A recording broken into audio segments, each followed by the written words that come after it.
dernières années, le modèle e-Gain a changé la perception de Tesla en Europe. Il a établi un modèle pour une compacte électrique à vocation professionnelle que les marques grand public commencent à peine à maîtriser. Au moment où elles y parviennent, les équipes de Musk ont lancé ce modèle Project Juniper considérablement amélioré, avec un design plus élégant et un intérieur plus raffiné. Améliorer le confort de conduite était une priorité pour Tesla avec la mise à jour Project Juniper du modèle Hilal. Comme d'autres, nous avions déjà critiqué ce point lors de notre essai initial en 2022. Eh bien, cette version améliorée reste assez ferme, mais elle n'est plus aussi instable sur les surfaces poreuses que l'était la voiture d'origine. Le raffinement de ce modèle IGA devait aussi être amélioré. La version initiale était trop sensible au vent, au bruit et au grondement des pneus. Et là encore, des améliorations utiles ont été apportées, principalement grâce à de nouveaux matériaux d'insonorisation, ainsi qu'à l'introduction de vitrages acoustiques. Maintenant, Tesla estime que cela a réduit le bruit de la route de 22%, le bruit d'impact de 20% et le bruit du vent également de 20%. Cependant, subjectivement, l'amélioration paraît moins significative. Le voyage dans le silence n'égale pas les meilleurs du genre, mais il atteint désormais le niveau du segment. Tous les changements n'ont pas porté leurs fruits. Nous n'étions pas vraiment séduits par la direction plutôt sans vie de la voiture d'origine. Et pour essayer d'améliorer cela, Tesla a ralenti la crémaillère, passant de 2 à 2,4 tours de butée à butée. Mais elle demeure un peu distante en sensation et trop sensible. Peu importe le réglage choisi parmi léger, standard ou lourd. Les groupes motopropulseurs sont à peu près les mêmes qu'auparavant, mais les chiffres d'autonomie électrique qu'ils produisent sont nettement améliorés, et cela grâce principalement à l'aérodynamique optimisée. La version Standard Range de base, qui utilise un moteur arrière de 279 chevaux, dispose d'une batterie lithium-fer-phosphate de 63 kWh qui vous permet de parcourir 500 km entre deux charges. La plupart des gens opteront cependant pour la version intermédiaire à propulsion arrière longue autonomie, qui bénéficie d'un moteur arrière plus puissant de 308 chevaux pour compenser la batterie nickel-manganèse-cobalt plus grande de 83 kWh. Celle-ci permet à la voiture d'atteindre jusqu'à 623 km entre deux charges. La même grande batterie équipe aussi les deux versions à double moteur, dont la version longue autonomie à transmission intégrale testée ici. Elle développe 375 chevaux, tout comme la variante performance haut de gamme. La puissance de cette version n'avait pas encore été annoncée lors de cet essai. Évidemment, le poids supplémentaire du format à double moteur réduit quelque peu l'autonomie. Ce modèle à transmission intégrale offre 586 km d'autonomie. Toutes les versions restent rapides. Les versions à moteur unique atteignent 100 km/h en 5,5 secondes environ.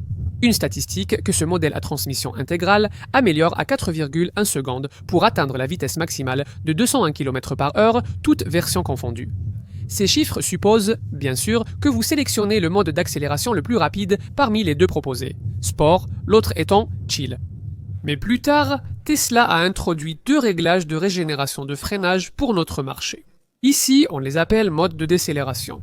Comme je l'ai dit, il n'y en a que deux, réduit et standard, et ils doivent être accessibles via des menus à l'écran assez compliqués. Ils fonctionnent bien grâce à un freinage électrique et offrent une bonne sensation à la pédale. L'autre changement de conduite que vous remarquerez immédiatement ici, c'est qu'il n'y a plus de levier de sélection de vitesse. Cette fonctionnalité a été déplacée dans l'option de balayage sur le côté droit de l'écran central ici que vous retrouvez sur d'autres Tesla. Au début, vous pourriez trouver cela un peu gênant à utiliser. C'était mon cas, mais on s'y habitue. Et le système sélectionne automatiquement la marche avant ou arrière lorsque vous manœuvrez à basse vitesse. C'est vraiment pratique. Cette modèle IG, au design extérieur repensé, vise à optimiser l'efficacité et à utiliser chaque kilowattheure plus efficacement. À cet effet, le coefficient de traînée a été amélioré, passant de 0,23 à 0,22, ce qui permet à cette Tesla de rester l'une des voitures les plus profilées de sa catégorie. En apparence, peu de changements, mais la carrosserie s'allonge de 39 mm à 4790 mm, soit 70 mm de plus qu'une Model 3. C'est une hausse nécessaire car ce modèle X doit être assez grand pour une troisième rangée de sièges sur certains marchés. À l'avant, la première chose que vous remarquerez, c'est le nouveau design du nez, qui fait référence à celui du Cybertruck avant-gardiste de la marque. d'où les lignes angulaires et l'installation de feux LED ultra fins. L'arrière est également différent, désormais orné de feux arrière fumés et d'une barre lumineuse pleine largeur de 16 mètres. À l'intérieur, les connaisseurs remarqueront le nouveau volant avec des interrupteurs personnalisables pour un accès rapide aux fonctions courantes du véhicule. Un seul commodo redessiné en sort désormais. La sélection des vitesses, désormais déplacée à l'extrémité proche du grand écran central de 154 pouces, a également été améliorée, même si elle semble très similaire. Le concurrent alternatif de la marque dans ce segment, c'est la Model 3 qui n'a même pas de commodo pour les clignotants. Mais cela a été conservé pour la X parce que les clients ont dit à Tesla, comme nous l'avons fait, qu'ils n'aimaient pas les boutons de clignotant montés sur le volant de la 3. Quoi d'autre ?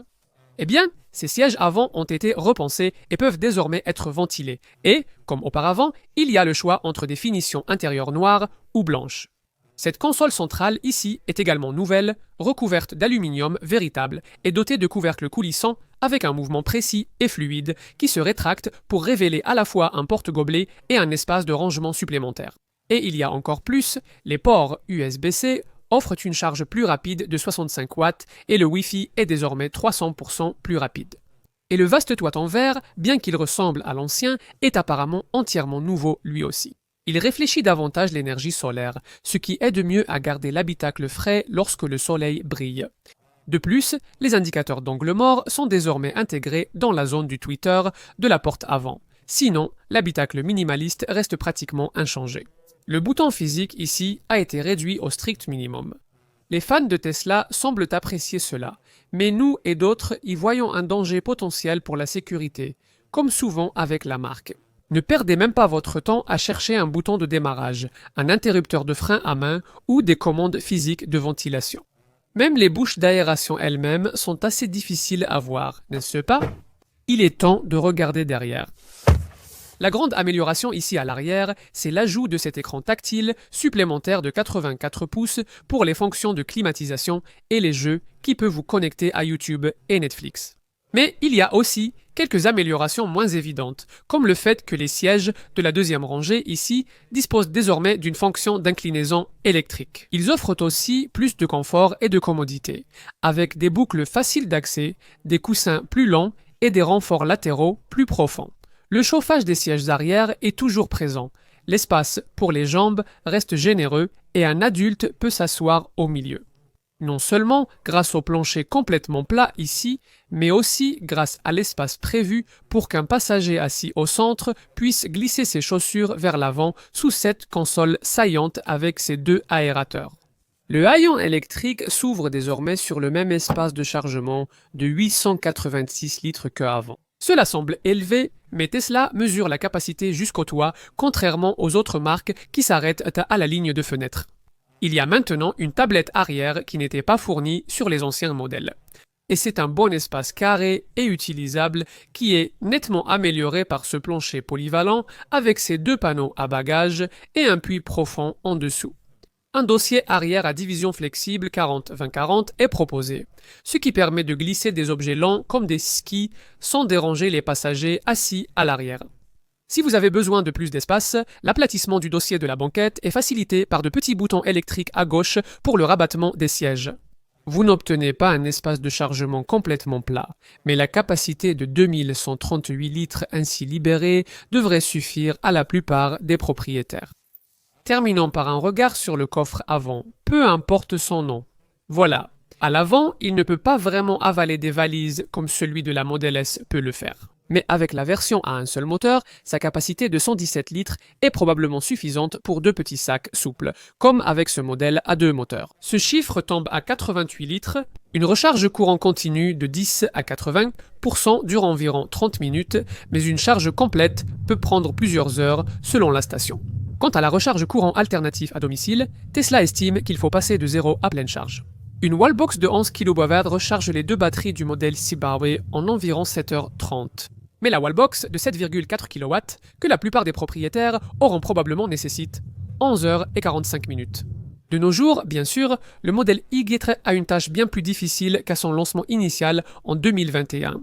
Mais ce pack de bienvenue de mise à jour Project Juniper lui a permis de rester dans le coup face à des rivaux lancés bien plus récemment. Il y a un aspect plus haut de gamme à l'intérieur comme à l'extérieur. Si vous n'avez pas conduit cette voiture récemment, vous serez impressionné par ses progrès en autonomie et raffinement. Beaucoup n'aiment pas l'ambiance dépouillée de l'habitacle, donc essayez avant d'acheter. Comme d'habitude avec cette marque, l'avantage principal pour les propriétaires est le réseau de superchargeurs exclusif, inégalé par toute autre enseigne. En résumé, même si la concurrence se rapproche, vous pourriez toujours penser qu'il n'y a rien d'aussi unique que cette Tesla.